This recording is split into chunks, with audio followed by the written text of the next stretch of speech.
You're aware, aren't you, Commissioner, that when boxers get knocked out, they're typically suspended from boxing for 30 to 60 days? The force of the punch from somebody grounded on terra firma, wearing a glove that lets them punch as hard as they want, is not the same as the occasional fight that takes place in our game.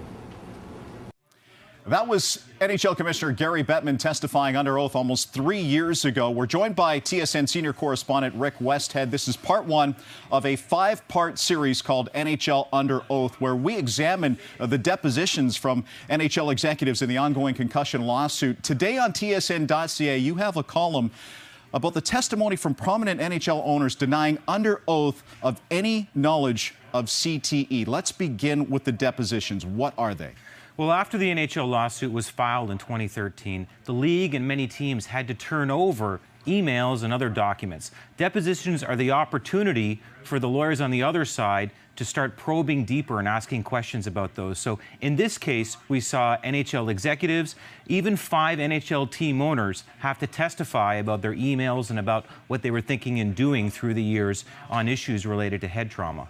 The depositions show glimpses of how the NHL is dealing with concussions, as we hear in this clip from the NHL Commissioner Gary Bettman. What level of certainty would you as the commissioner need before you said, I really want to see the players get warned that repeated head hits might lead to one form or another of neurodegenerative disease? When the experts in the field tell us that that would be a prudent thing to do, because I'm not a doctor, okay, when they tell us that that's the prudent and appropriate thing to do, and the Players Association agrees that that's the message they want delivered to the players, that's when you consider doing that.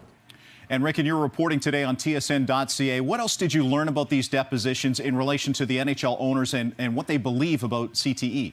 Well, the depositions are heavily redacted, and yet they offer a glimpse into how hands-off NHL team owners say that they are when it comes to issues like player health and safety.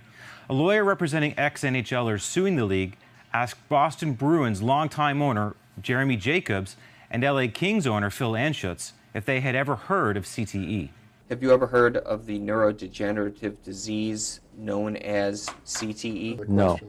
You said you never heard the word CTE before today. That's correct. That's correct. Jacobs was also asked if he was aware that CTE was found in the brains of former professional hockey players. I don't think so. I don't know, Jacobs answered.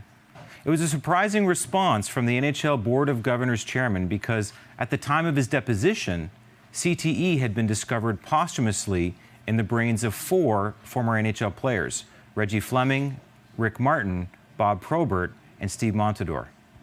And of course, you'll have a whole lot more on TSN.ca, and we'll be back with part 2 tomorrow where we'll look at NHL player safety. Our senior correspondent, Rick Westhead.